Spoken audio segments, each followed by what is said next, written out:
Krishna, Krishna Krishna, Hare Hare, Hare Rama, Hare Rama, Rama Rama, Hare Hare.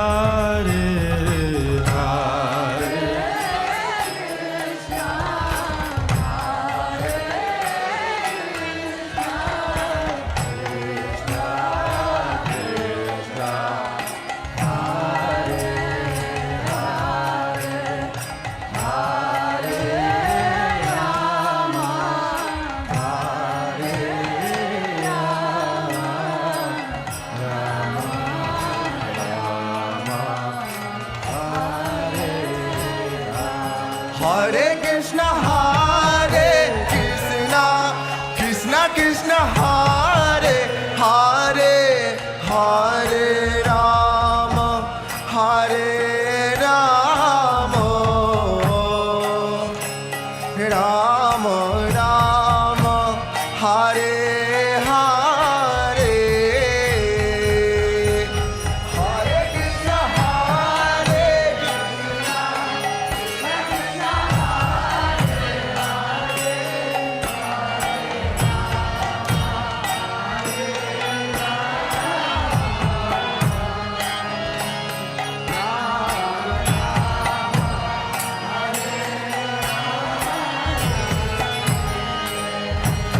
Hare Krishna, Hare Krishna, Krishna Krishna, Hare Hare, Hare Rama, Hare Rama,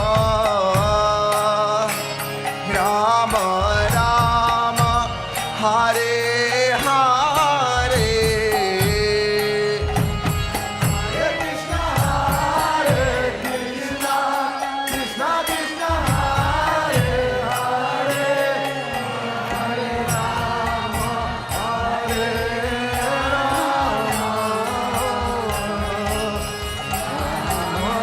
Rama,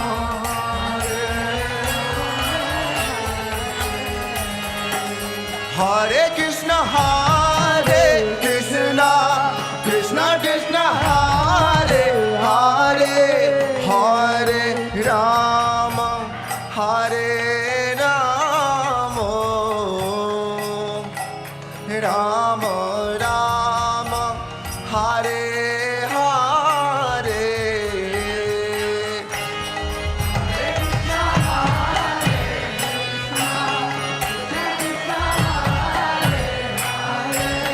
Hare Rama, Hare Rama, Rama Rama, Hare Hare.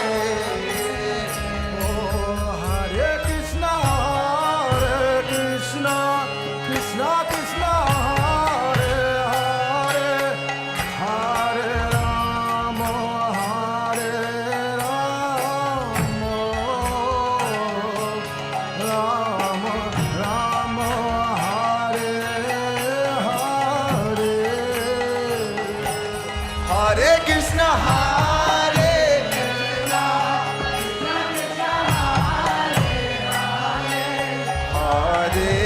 Rama, Hare Rama, Rama Rama, Hare Hare. Hare Krishna, Krishna Krishna, Hare Hare, Hare Rama, Hare Rama, Rama Rama, Hare Hare. Hare Krishna, Krishna Krishna, Hare Hare, Hare Rama,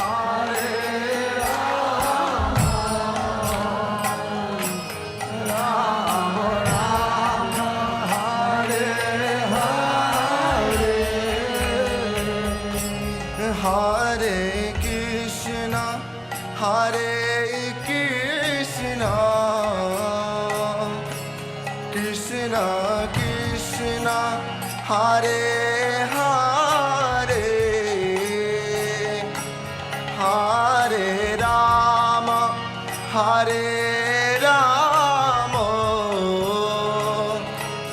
Rama Rama, Hare Hare, Hare Krishna, Hare Krishna, Krishna Krishna, Hare Hare, Hare Rama, Hare Rama,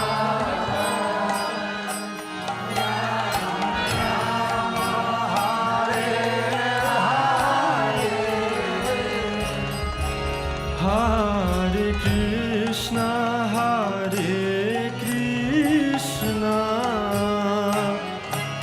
Krishna Krishna, Hare Hare, Hare Rama, Hare Rama,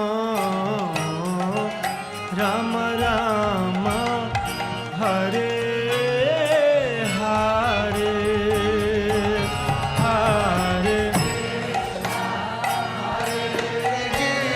Krishna.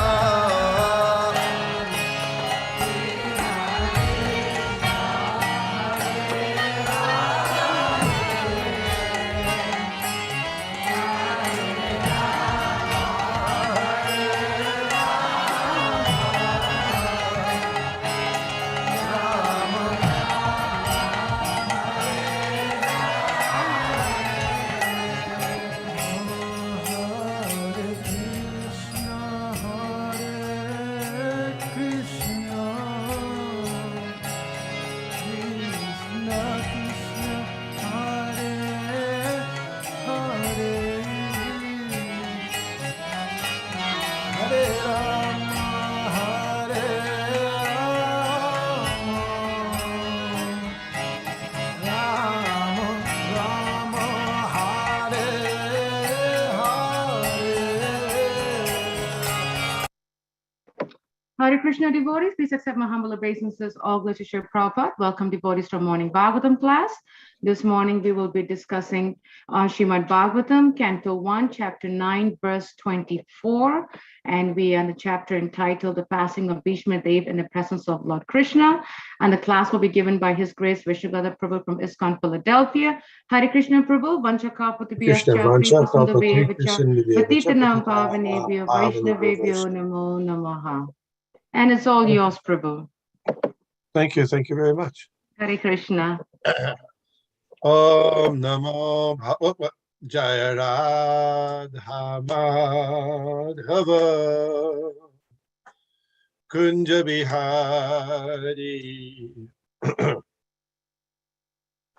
Jaya Radha Madhava Kunja Bihari Gopi Janavallabha Giri Varadhari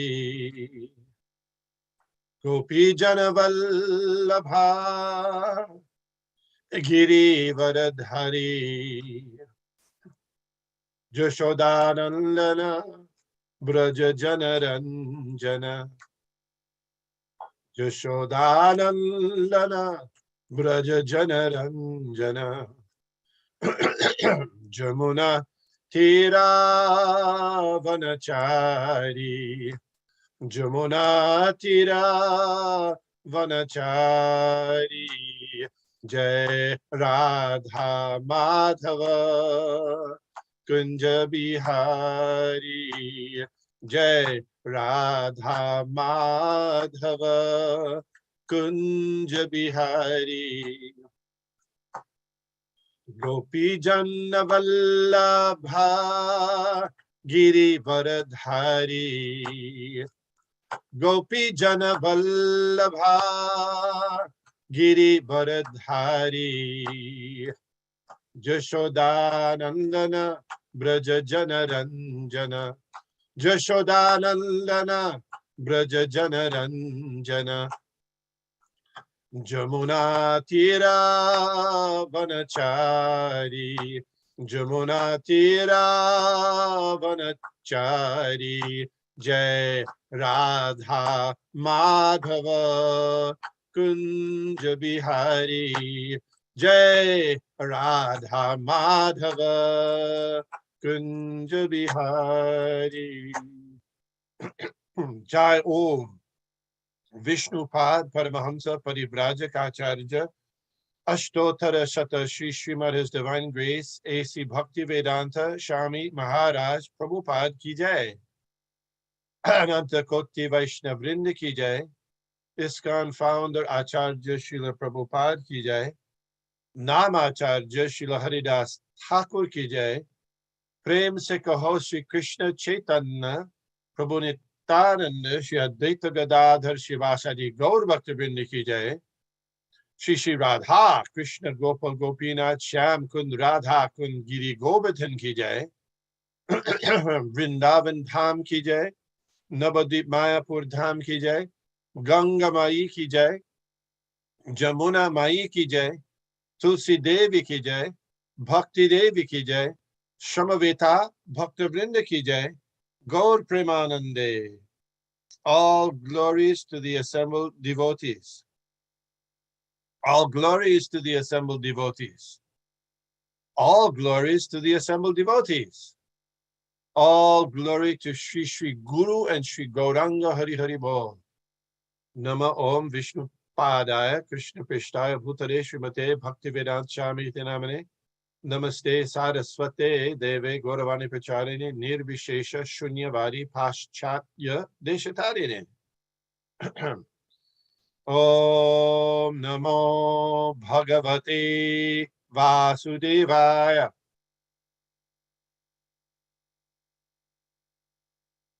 Om Namo Bhagavate Vasudevaya. Om Namo Bhagavate Vasudevaya.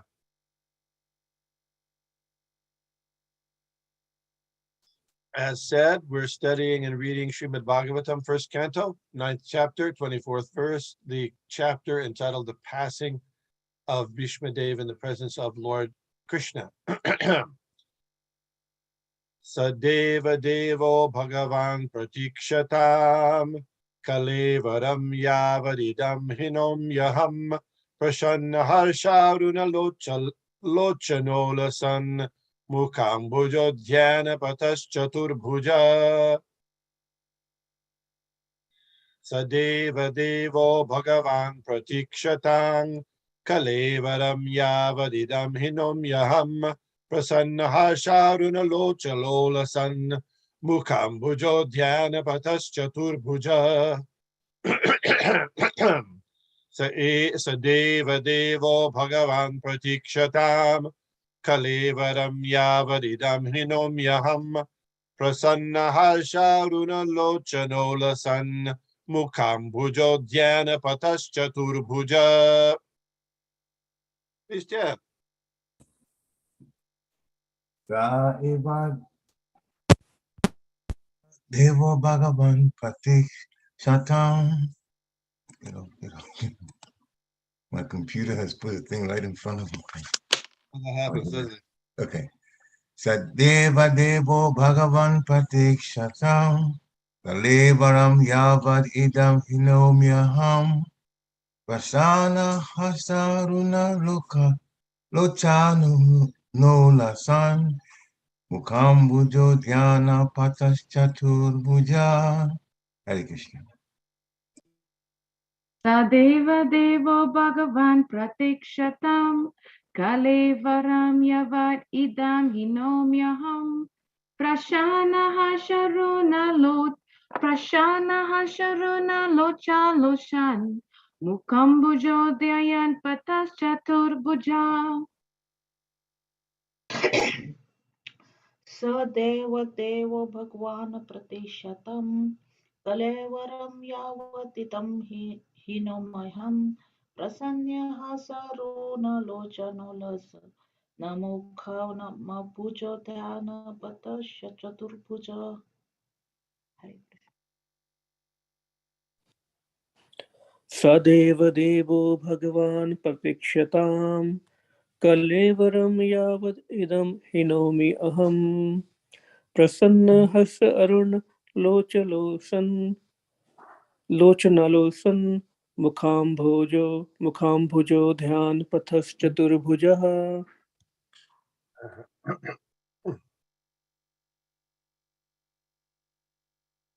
Anybody else? Sa, he, Deva, Deva, the Supreme Lord of the Lords. Bhagavan, the personality of Godhead. Pratikshatam, may kindly wait. Kalevaram, body. Yavat, as long as. Idang, this material body. Hinomi, may quit. Aham, I. Prasanna, cheerful. Hasa, smiling. Aruna lochana, eyes red like the morning sun. Ulasat, beautifully decorated. Mukambhuja, the lotus flower of his face.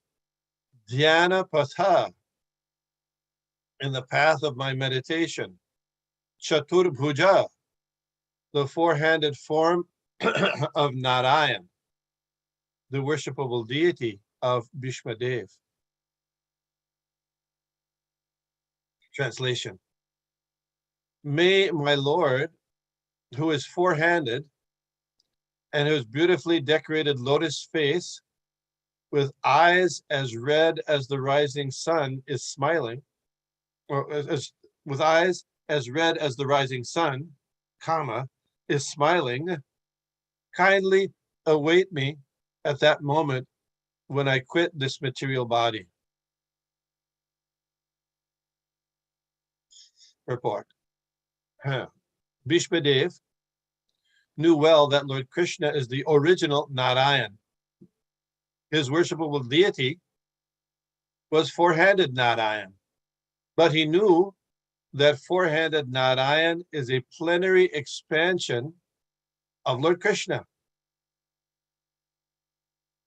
Indirectly, he desired Lord Sri Krishna to manifest himself in his four-handed feature of Narayan. A Vaishnava is always humble in his behavior, although it was 100% certain that Bhishmadev was approaching Vaikuntha Dham just after leaving his material body. Still, as a humble Vaishnava, he desired to see the beautiful face of the Lord. For after quitting the present body, he might not be in a position to see the Lord anymore. A Vaishnava is not puffed up. Although the Lord guarantees his pure devotees entrance into his abode. Here, Bhishmadev says, as long as I do not quit this body, this means that the great general would quit the body by his own will. He was not being forced by the laws of nature. He was so powerful that he could stay in his body as long as he desired. He got this benediction from his father. He desired that the Lord stay before him in his four-handed Narayan feature so that he might concentrate upon him and thus be in trance in that meditation. Then his mind might be sanctified with thinking of the Lord. Thus, he did not mind wherever he might go. A pure devotee is never very anxious to go back to the kingdom of God. He entirely depends on the goodwill of the Lord. He is equally satisfied even if the Lord desires him to go to hell. The only desire that a pure devotee entertains is that he may always be in rapt attention with thinking of the lotus feet of the Lord, regardless. Bhishmadev wanted this much only, that his mind be absorbed in thinking of the Lord, and that he pass away thus. That is the highest ambition of a pure devotee. Om Agyana Timirandhasya Gyananjana Shalakaya Chakshur Unmilitam Jena Tasmai Shri Gurave Nama Shri Chaitanya Manobhishtang Stapitang Jena Bhutale Swayam Rupakata Mahyam Dadate Sha Pandantikam. Jai Shri Krishna Chaitanya Prabhu Nityananda Shri Advaita Gadadhar Shivashari Gaur Bhaktabinda. Hare Krishna, Krishna Krishna, Hare Hare, Hare Rama, Rama Rama, Hare Hare.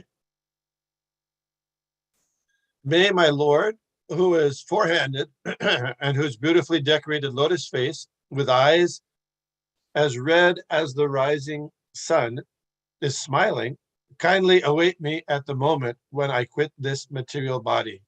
At that moment. So, does it matter what one thinks of at the time of death? In the secular world, there's really minimal importance given. They don't have to that idea.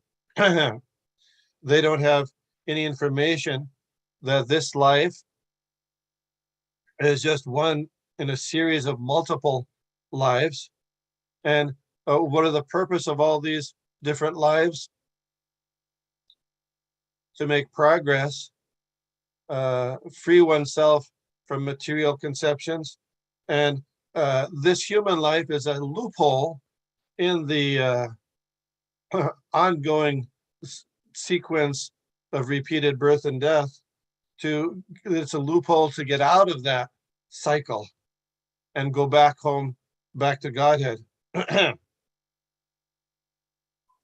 So they don't have that information. On the other hand, the Vedas, Bhagavad Gita, Srimad Bhagavatam, they reflect that a substantial importance is given to the thoughts and utterances that one has near the time of death.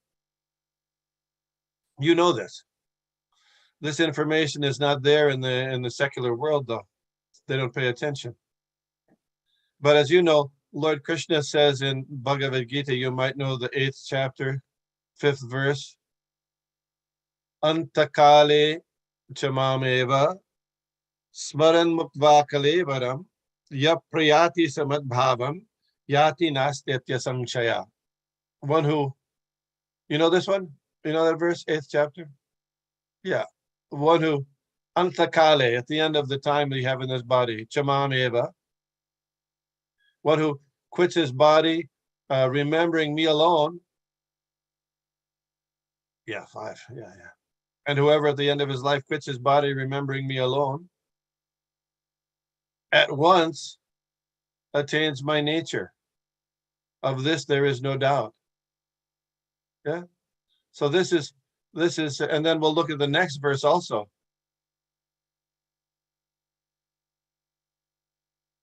Yam yam vapi smaran bhavam tyajantyante kalevaram tam tamivaiti kauntaya sadat bhava bhavita.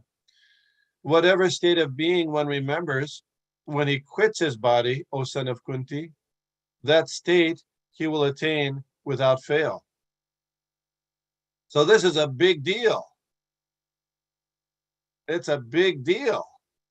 You know, people are very much concerned about what happens to them in the future in this one life. So children and teenagers go to school because they want to make sure their next life, the later life, is very they make enough money to support themselves and their family. They put away money so that they have enough finances in retirement. so many different aspects of life. There's planning for the future, but in the general world, people have no information that what you think of, as said here by Lord Krishna, what you're thinking of, along with your activities, determines your next body. Whereas Bhishma Dev was fully aware of that. Therefore, he's asking, even though all these great personalities have come there, assembled there on the battlefield while he's lying on a bed of arrows, he's asking, oh, Lord Krishna, please stay. Don't go. Please stay, at least till I leave my body, so that I can be looking at your face with eyes like the rising sun, and your beautifully decorated lotus face, so that when I leave this body, I will be remembering you. This is unusual. This in the material world, this people don't think about that. There is a kind of a corollary to this idea of the importance of, the last, what happens at the last part of life. They call it famous last words. Have you heard that before? You've never heard of that? Famous last words? Yeah. So, for example, when I was growing up, we heard about Nathan Hale. Do you know who Nathan Hale is, anybody? You've never heard of this? It's American history. Come on. Somebody knows about Nathan Hale. Probably the kids might know, but not us. Yeah, okay, come on, let's hear. What about Nathan Hale? These are supposedly famous last words. Okay, Vrindan Vishaka, do you know Nathan Hale? They must be driving to school. They're not even answering my Oh, okay. Too bad. I'm sorry, Prabhu. All right, that's all right. So Nathan Hale was a guy who was fighting for doing spy work for the revolutionaries during the American Revolutionary War. He got caught, and so he was hanged by the British as a spy. So before he died, he supposedly said, I regret that I have but one life to give to my country. I regret that I have but one life to give to my country. So, this is put forward as an ideal kind of mentality for people. Oh, I'll give everything to my country, patriotism. Well, guess what? You will have more than one life you can give to your country if you want to do that. But yeah, of course, this is Nathan Hale, right? These are like the examples you're supposed to follow, and you give one life to your country. Well, what do we say? What is our approach to that? Lord Chaitanya says, Na janam na sundarim kavitam ba jagadisha kamaye mama janamani janamanishware bhavatad bhakti rahoita kitvaye. Oh my Lord, I don't want wealth. I don't want followers. I don't want beautiful partner.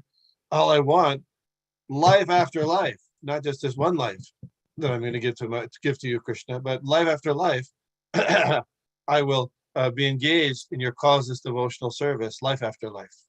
Even he doesn't want liberation. So there's a contrast to there, So I thought maybe it'd be interesting to go over a few of the famous last words of the famous last words of famous people at least in the Western history that you might, and maybe you know some. Maybe you know some famous last words. Prabhu, I was very bad in history. Oh, okay, that's all right. For example, what do you think Napoleon said when he was about to die?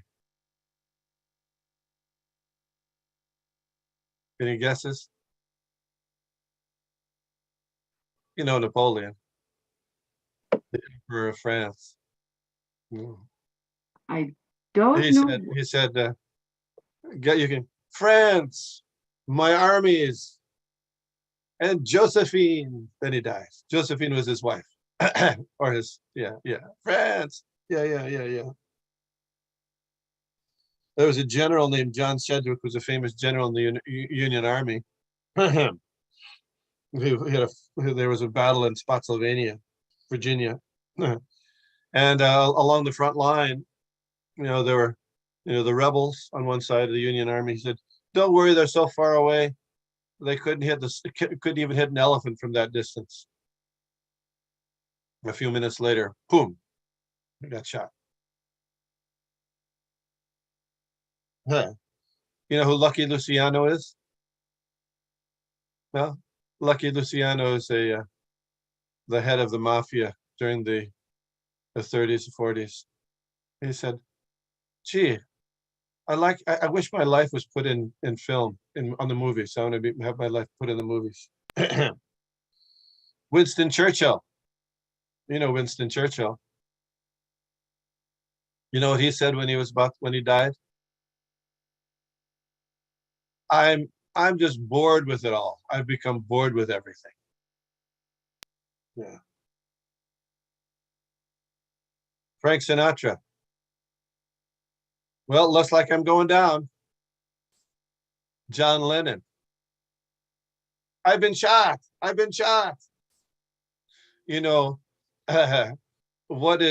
was it? It said that Mohandas Gandhi or Mahatma Gandhi said at the time of his leaving. Anybody? Hey Ram. That's what the movie shows. Yes. It's a little controversial. There were the assassin of Mahatma Gandhi was named Nathuram Godse, and he was executed because he was caught right there. His brother, I don't remember his name, but his brother was part of the plot, and he was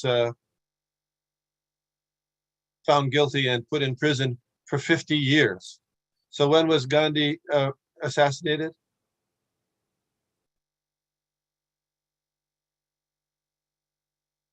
Come on. In the early 90s, right? In 1900s, right, Prabhu? No.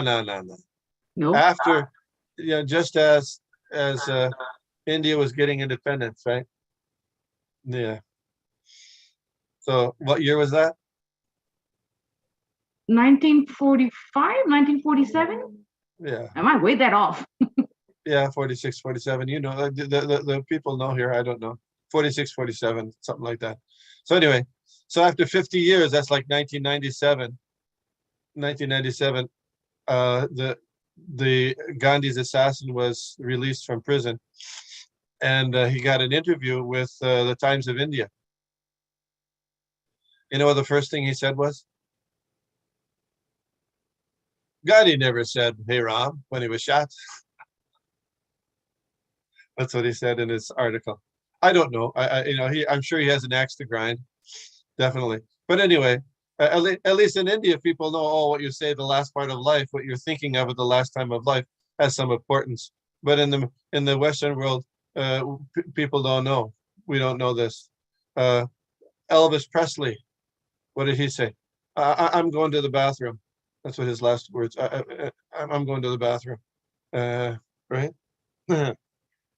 Bing Crosby, man, that was a great game of golf. What do people usually think of and usually talk about when they're about to die in this world? What do people usually think about? Material stuff. Like what? The properties, the money, the will, their belongings. Yeah. And more than that, even more than that. And their regrets too, Prabhu. I've heard that also. I didn't do this, I didn't do that. Yeah. I looked up, most people who have the most experience with people who are about to die or dying are nurses. Doctors, not as much, because they come in and go out in 5 minutes. but the nurses who give the care, they are the most experienced. And what are people thinking about or talking about at the time of death? And overwhelmingly, people they're talking about their mother, father, sons, and daughters. That's what's going on. Mother, father, sons, and daughters. Nurse surveys about what people think about. They say their families, their mother, their father, and sometimes when they're actually dying with a fluid gargling in their throat, they reach out their hand to things they cannot see, and they call mama, daddy, mother. Another comment they said was mother. Many people are sad because they worked hard all their lives only to spend their retirement in ill health and sickness.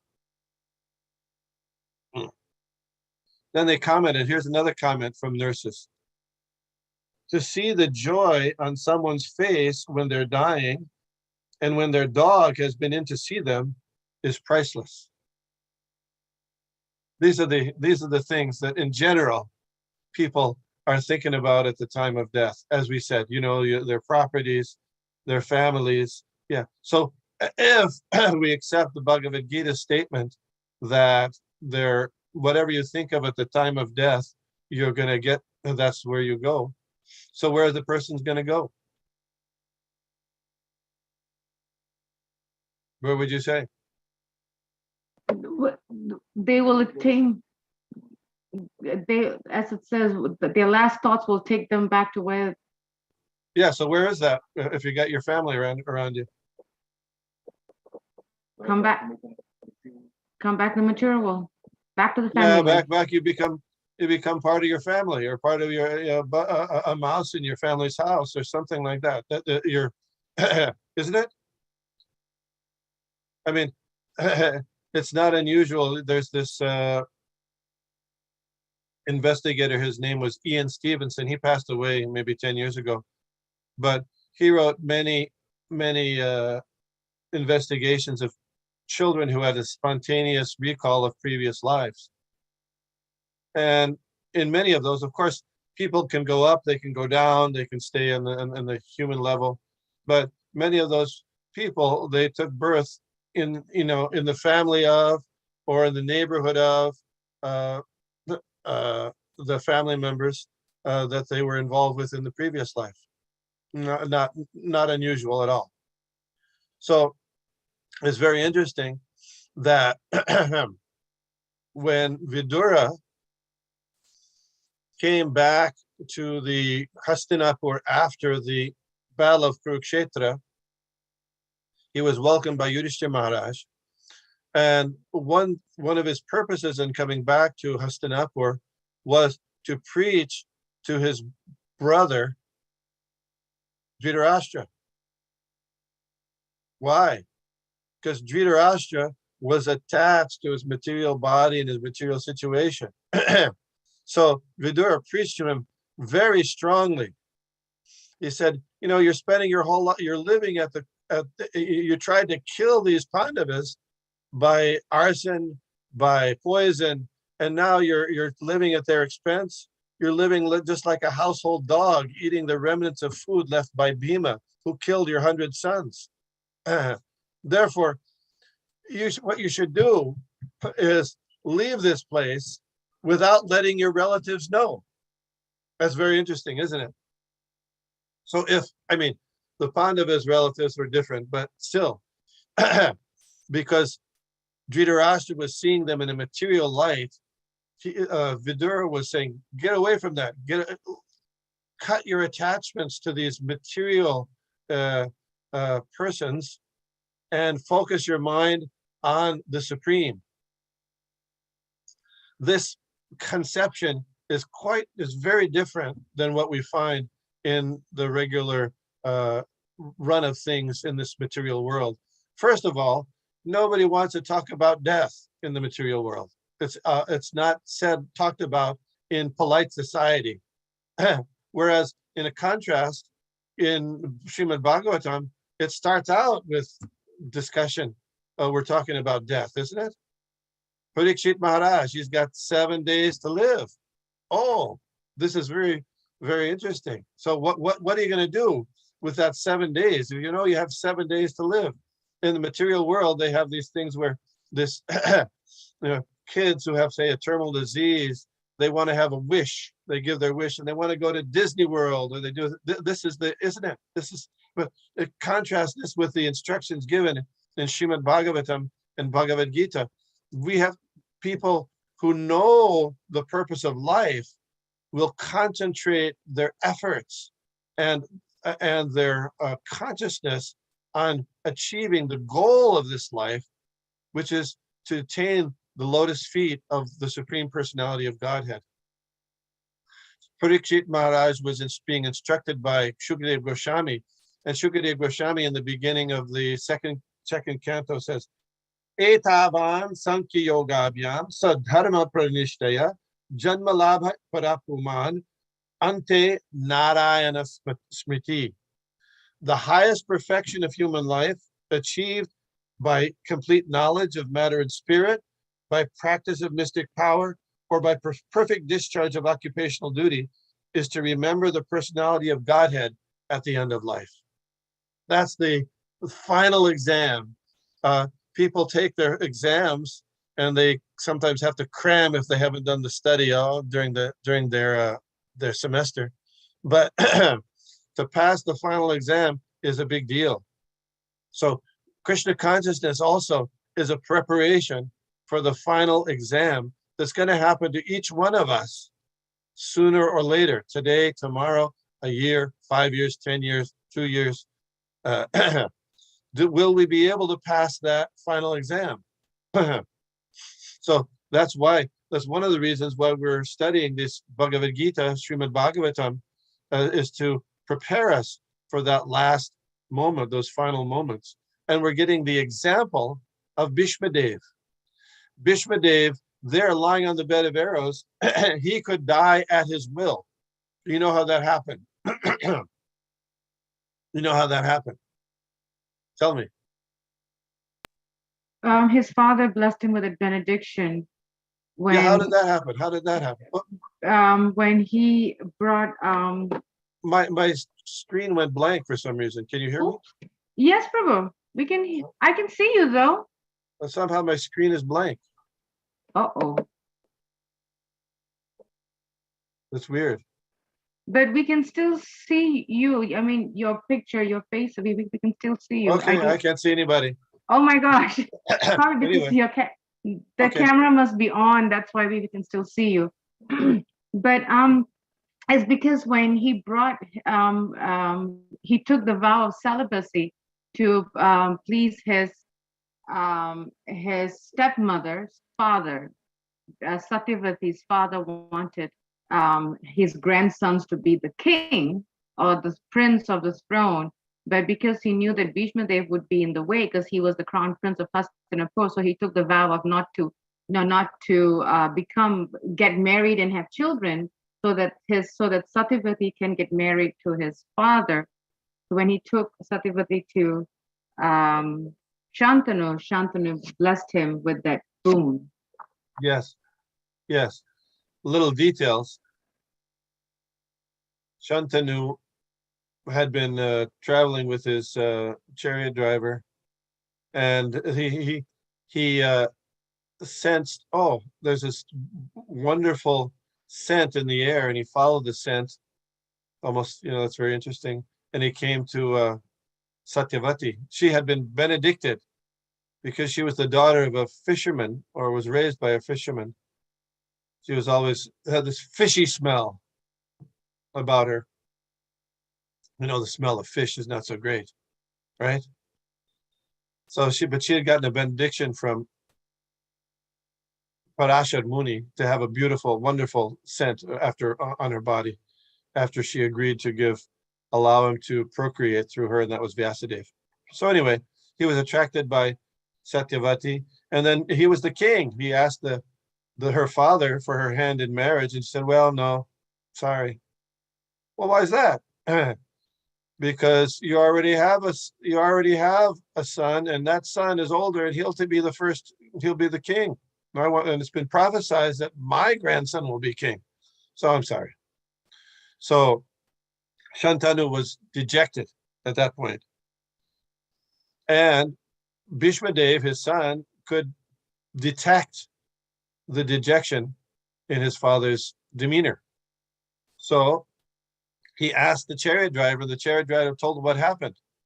So Bhishmadev went to the Satyavati's father and said, "What's up?" He said, "Well, no, I didn't do this. I didn't give the hand of my daughter in marriage to Shantanu because I want, as you said, I want my grandson to be the king." So then Bhishmadev said, "Oh, if that's the case, I renounce the kingdom." Wow. Big deal, right? I mean, you think about it from a material standpoint, being the king is like, wow, you've got it made for your whole life in the material level. Somebody said, "Oh, for the sake of my father, I give that up." Then the Satyavati's father still wasn't satisfied. He said, "But you'll have progeny, and then they'll try to take over." He said, "Okay, I will never get married." So that was, as you said, that was very pleasing to his father, and his father gave them the benediction that he could die at his will, right? So that, and then later, when both the children of Satyavati had already died, and Shantanu had died, his stepmother Satyavati asked him, "Well, now you can procreate because you're, the person that you made your vow for has passed away, so you're really not bound by that anymore." Makes sense, right? Are you still there, everybody? I can't see. Makes sense, Prabhu. Yeah. Yes, we can see you. Okay. I don't see anything. So, Oh, okay. so then, no, Bhishmadev said, no, that vow is for perpetuity. So this is very instructive because we take a vow in Krishna consciousness to chant 16, for those who are initiated, to chant 16 rounds and of the Hare Krishna Maha Mantra daily, and follow the four regulative principles: no meat eating, no illicit sex, no intoxication, no gambling. And it might say, "Oh, well, the spiritual master has passed away, therefore we're no longer held to those requirements or that vow." No, that vow, even after as given in the example of Bhishmadev, it continues even after the passing of the guru or father. Make sense? Yes. Example. Okay. So Bhishmadev's there on the bed of arrows. He's biding his time. He's waiting for the sun to go to its northerly direction. And all these saintly persons came there to be present with Bhishmadev. So why did they come? Why did all those saintly persons come? To witness the passing of Bhishmadev, Prabhu? Yeah, to witness. Any other Because reason? because if we look, I remember in the previous verses, a lot of rishis and a lot of high-level elevated souls were also the acharyas and all were there. So they wanted. Well, another thing I think I remember because Lord Krishna was present. Yes, Lord Krishna was present. Bhishmadev was a great devotee. That's called sadhu sangha, right? And there's gonna be a quite an interesting discussion here between Yudhishthira Maharaj and Bhishmadev. So they're there to relish that discussion, or that the instructions given by Bhishmadev to Yudhishthira and the Pandavas. So even at the end of life,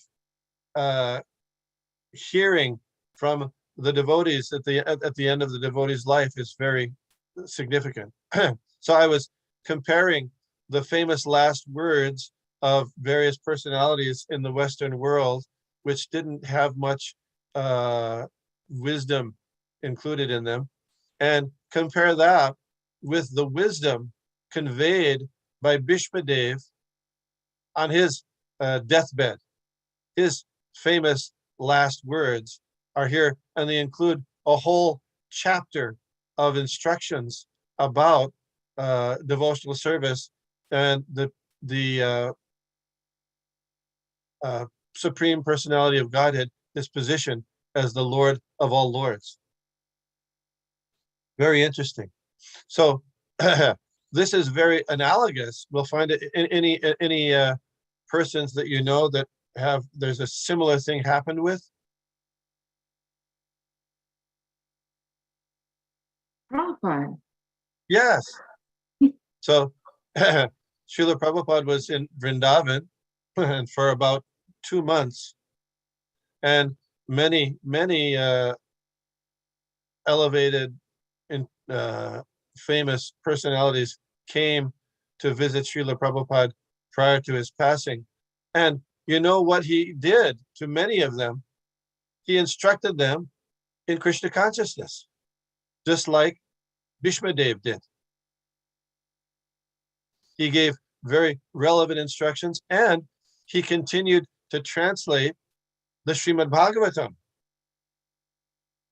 In the last, the 10th canto, there's, the chapter with Lord Brahma stealing the cowherd boys and calves. That chapter, that's the last chapter that Srila Prabhupada dictated with the purports to in Srimad Bhagavatam. So that continued going on until Prabhupada left. Not only that, but by Prabhupada's arrangement, those people who came to Vrindavan were engaged in Krishna consciousness by hearing from Srila Prabhupada. Also, he engaged everybody in chanting the holy name of Krishna. So he had kirtan going on 24 hours.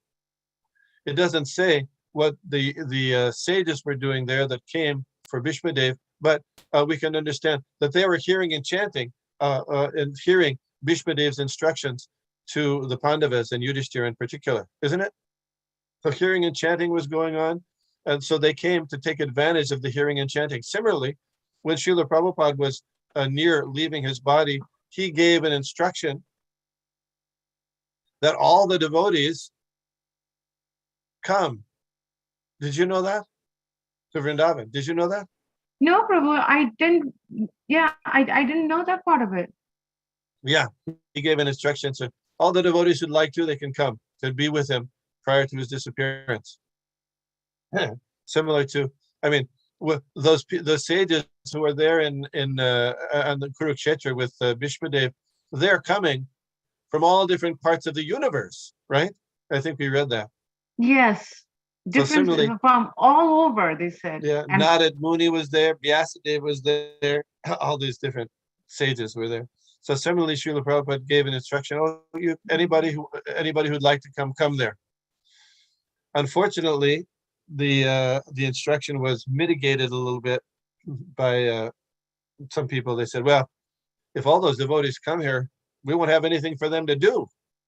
So they said, nah, Prabhupada really doesn't want you to come. But anyway, that's another thing. That's another thing.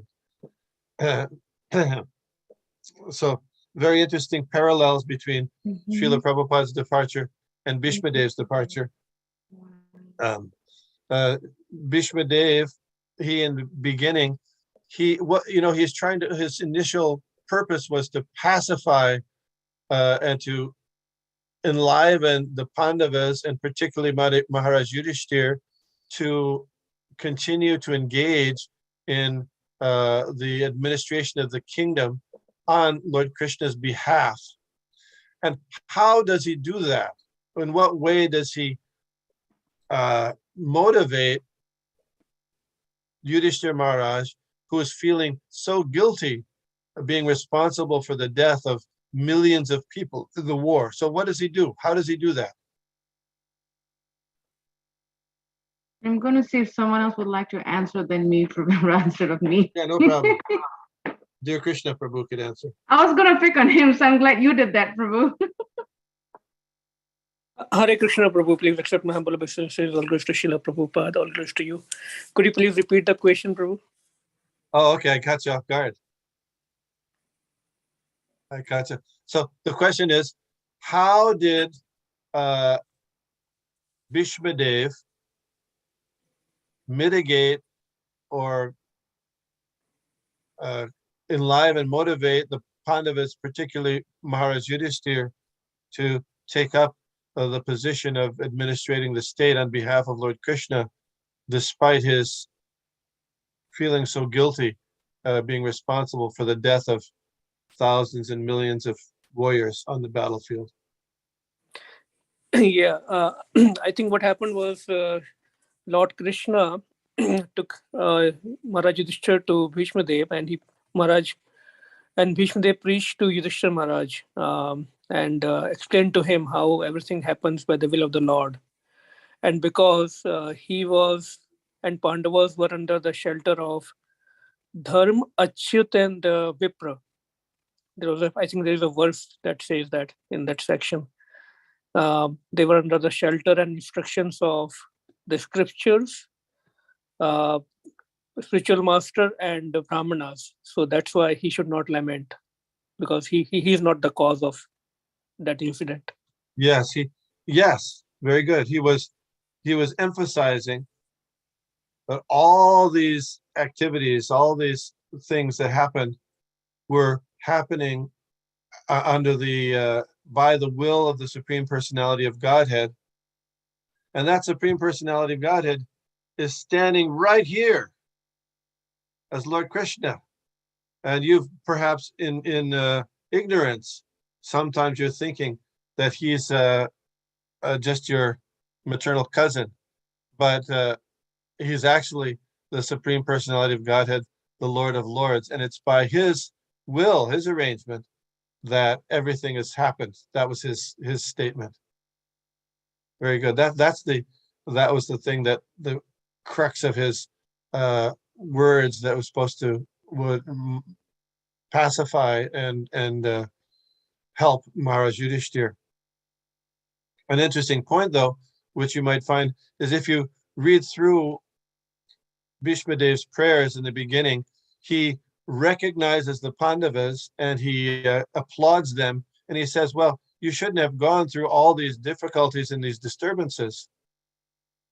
It's very good that you've made it through. He doesn't apologize. What do you think of that? Interesting. What do you think? What do you think of that?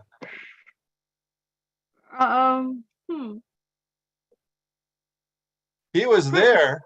He was there, and he comments that it was awful that the hair, Draupadi's hair was harassed. Draupadi was harassed by the people in the assembly. Drona, Duryodhan, and others. But he never apologized, did he? At least according to what we see. I think, Prabhu, because he could see the Lord's hand in it.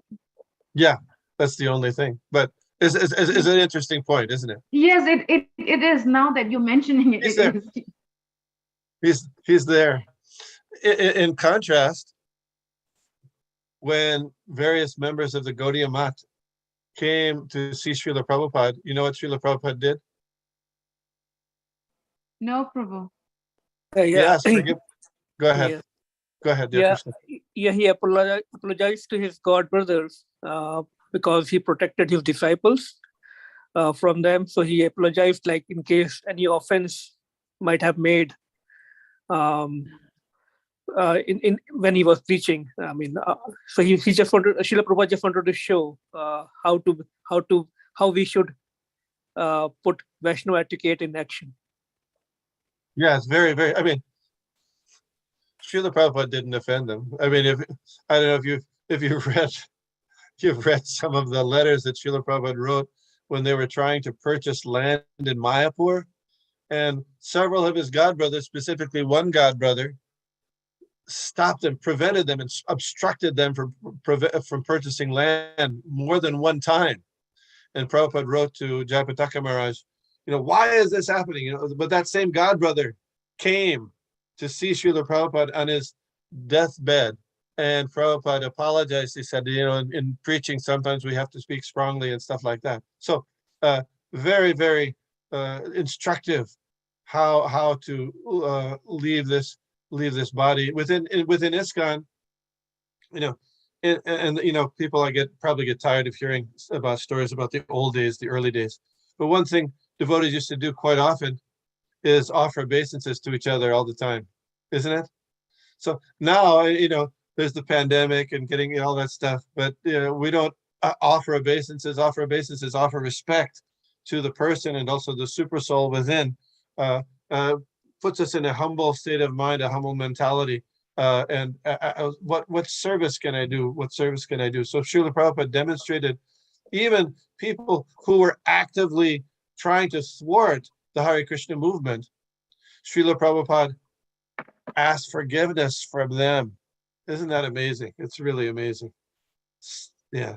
Then another point is by having so many sages and devotees around, that we can make sure that Krishna consciousness is present within the environment as the death is taking place, as the person is leaving the body. Just as Bhishma Dev is saying, Lord Krishna, you be here because therefore I can fix my mind on your lotus face and your lotus feet at the time of my death. Similarly, devotees, they're around, there can be the chanting of the Hare Krishna Maha Mantra. Hare Krishna, Krishna Krishna, Hare Hare, Hare Rama, Rama Rama, Hare Hare, at the time of death. And that's as good as Krishna being there personally, because Krishna and his name are not different. So just like Bhishma Dev, Krishna is acceding to his wish, you still be present with me while I leave this body. Similarly, Srila Prabhupada requested his disciples to chant the Hare Krishna Maha Mantra continuously while he was in the stages of leaving his body. And when Prabhupada left, there was an uproarious kirtan going on of chanting of the Hare Krishna Maha Mantra. There's a nice prayer by Maharaj Kulu Shekhar. I think he's one of the Alvars. In South India, they have different Alvars who are great devotees. So Maharaj Kulu Shekhar is one of those. And it's he wrote some prayers called the Mukunda Malastotram. And he says, Krishna tvadiya pada pankaja panjarantam adaiva bishutu me manasa raja hangsa pranat prayama samaye kapapatta pittu kanta baro danabidhos maranam kutaste. Oh, my dear Lord, my mind is like a bumblebee, and your feet are like the lotus flower. And just like the swan of my mind will go into go like the swans that travel on the water, they like to go down and put their beaks in the the roots of the lotus flower. Similarly, I want my mind to go into your lotus feet at the time of death. But at the time of death, my throat will be choked up in death rattle, and my mind will be reeling. It'll be very difficult for me to concentrate on you at that time. So please, you take me now. Please take me now while I'm blissfully chanting your holy name. Very interesting. Very interesting. So that's a prayer by this Alwa. Prabhupada used to quote that prayer also. Krishna tvadiya pada pankaja panjarantam. So this is our practice, our meditation. What we do in our life is going to be tested at the time of death, just like Bhishma Dev, just like Srila Prabhupada, just like everybody. And the instructions that we get from Lord Bhishma Dev, from Srila Prabhupada, from other devotees, will prepare us for that final test that we'll all face sooner or later. Thank you. Thank you Krishna. so much, Prabhu, Hare for such Krishna. a wonderful class. And thank you so much for reminding us how important it is to every day, practice remembering the Lord. So because at the time of death, anything can happen at any time, and we just have to be ready. So thank you so much for reminding us to actually get in that mood. Would like to ask devotees, it's 9 o'clock, and I don't want to hold Visnugada Prabhu too much, but let's see if we can get one or two questions for Prabhu. Is that okay with you? Yeah, sure. Yeah, okay. My mistake to speak too long. I'm sorry. No, it's okay. I was concerned about your working day and all that. That's why I didn't want to. I don't want to go past what you're available to do. Are there any questions from devotees? Any clarification? Any thoughts? Please do jump right in and share. I do have a question, Prabhu, as you were sharing the different different last great words? people. Yeah, the last words. I remember one time Shri Prabhupada saying that Nehru was in a body of a dog. Actually, what Prabhupada said, Prabhupada didn't say that. He quoted Sridhar Maharaj of the Gaudiya Math Sridhar Maharaj, who had consulted an astrologer. And the astrologer had done the chart of Nehru about his disappearance. And the chart said that he was one of two dogs of a man in Scandinavia, I believe, either Scandinavia, Sweden, maybe, one of two dogs. So he was quoting what Sridhar Maharaj had said. Oh, okay. I was just wondering. He gives that. I mean, he's giving some credence to the probability that might very well be happening. If you look at the lives of, politicians, you won't be impressed by their moral turpitude, their moral upstanding life. So, in Nehru was not any different than most politicians. We find the same thing happens in this country most of the time. Not always, but most of the time. Yeah. So, what was somebody was thinking at the time of death? So. Okay. Yeah. I remember that. Napoleon said, "France, my army, Josephine." So, anybody guess what Joe DiMaggio said?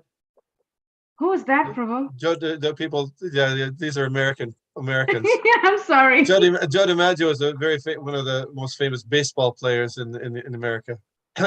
He's very well. So he said, "Oh, now I'll finally get to go back to see Marilyn." He was married to Marilyn Monroe. Oh. Now I'll get to see her. This is what people usually think, right? When Srila Prabhupada was speaking to John Lennon and Yoko Ono said, "Can you give us a blessing so that we'll be together in our next life?" And what did your Prabhupada say? Guess what he said? I don't know, Prabhu. What do you think? Dear Krishna Prabhu, come on.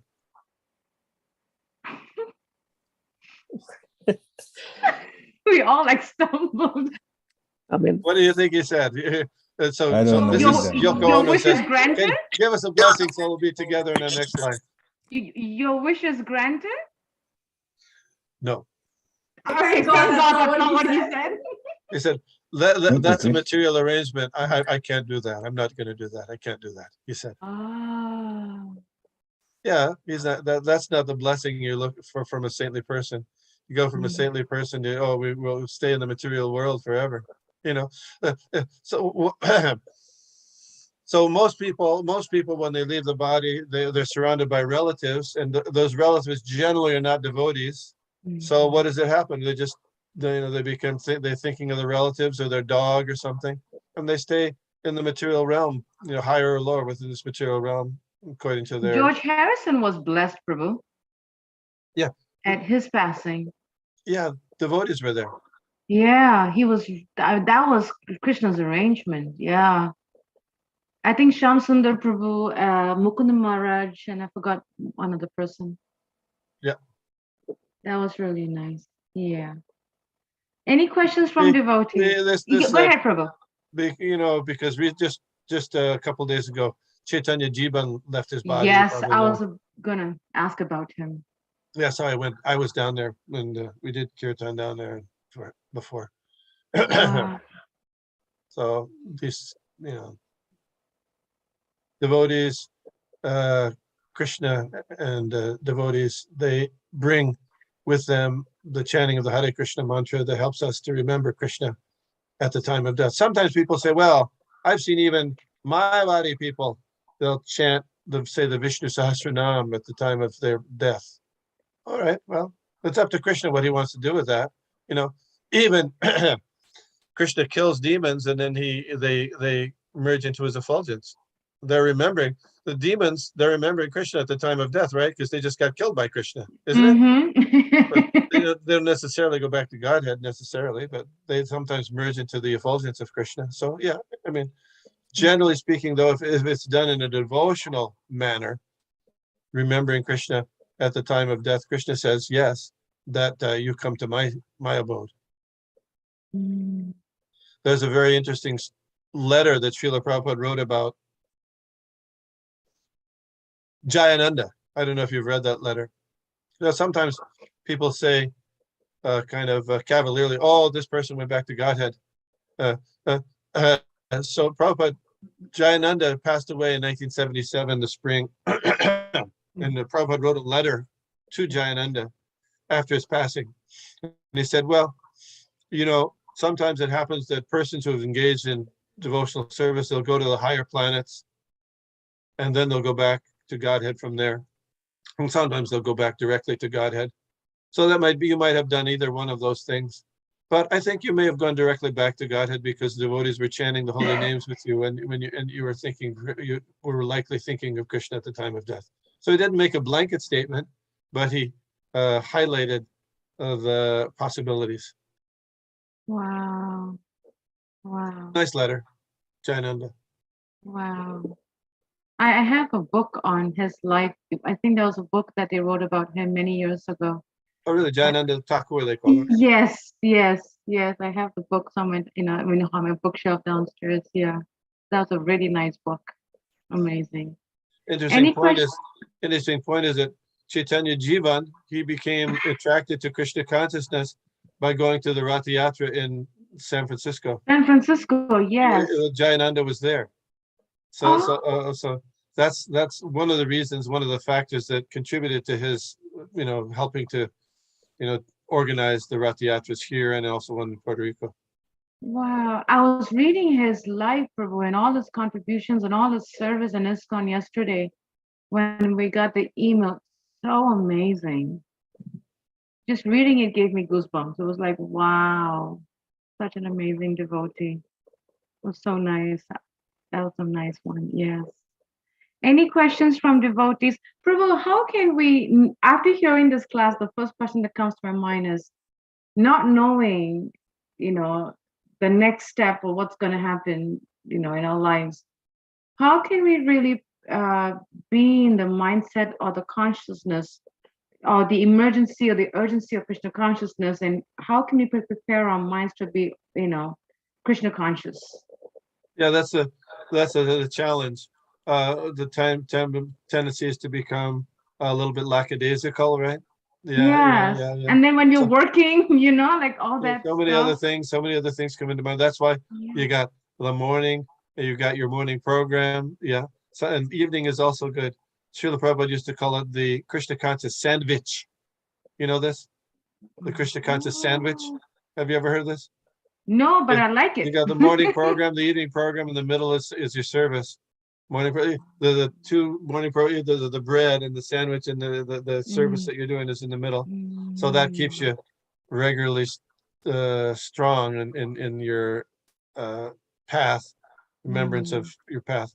Of course, Krishna says in Bhagavad Gita, Janma Mrityu Jara Vyadi Dukkha Doshanu Darshanam, that the sign of intelligence is to always being aware of birth, death, old age, disease.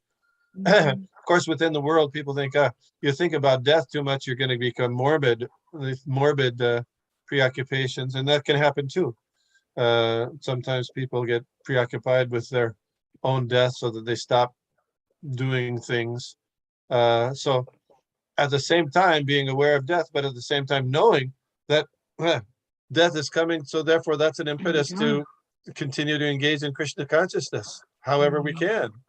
It's coming. It's coming. There's no question about it. As sure as death. That's a fact. It's coming. Might be in a year, 2 years, 3 years. There's these people called Bhrigu Shastris. Have you heard of the Bhrigu Shastris? Yeah, that's There's a Bhrigu Shastris. with Bhrigu Muni?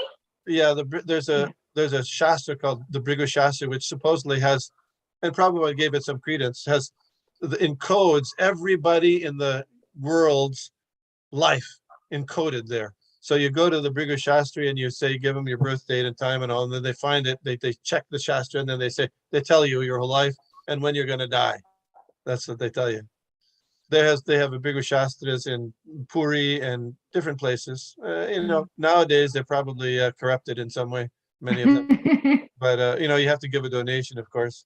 But that they supposedly say they can tell you when you're going to die. So actually, I there was a Bhrigu Shastri who came to New Jersey, and so I said, hey, I'd like to know when I'm going to die. They refused to answer. So it'd be good. I think it was Katvanga Maharaj who was fighting for the demigods, and he said, he fought very well, so they gave him a baboon. What would you like? He said, well, can you tell me when I'm going to die? And they said, well, actually, if we check things out, you're going to die in the next few moments. Now that you're asking, and so then so that he took those few moments to take full shelter of the lotus feet of Krishna. So we can also do that, whether you have a few moments or not. Yeah. Thank you so much, Prabhu, for really helping us to look at death and like you said, not in a morbid way, but definitely in a way where the goal is not to keep coming back and repeating of the cycle of birth and death forever and ever. So thank you so much, and always remembering Krishna. That's the main thing. Thank you so much for helping us to do that. When I asked you, yes, go ahead, Prabhu, please. Srila Prabhupada was driving along with somebody, devotees, going on the morning walk or on a morning walk, and he saw a billboard, and the billboard said, this is funny, he said, is there sex after death? That's what the billboard said there, is there sex after death? And Srila Prabhupada's comment was? No. Yes, because you get your next body. Oh. You get your next body, so then you're going to, but that's not your point of life, the dogs and cats, that he went like that, that's not the point. Yes, okay, if you want to have that, yeah, you can after death, there's sex after death, great. Wow. But what's your purpose of life? The purpose of life is not just procreation and like that. The purpose of life is to link up, to revive your transcendental connection with Lord Krishna through chanting his holy name and doing service, devotional service, loving devotional service. Yes. Thank you so much. Thank you so much, Prabhu, for a wonderful class. Amazing points. Thank you for the voice for joining us. Vantrakraptivyascha, Kripasindavedcha, Patitanam Pavanebhyo, Vaishnavebhyo, Namo Namaha. Srila Prabhupada ki jai. Thank you, Prabhu. Hare Krishna. Hare Krishna. Yeah,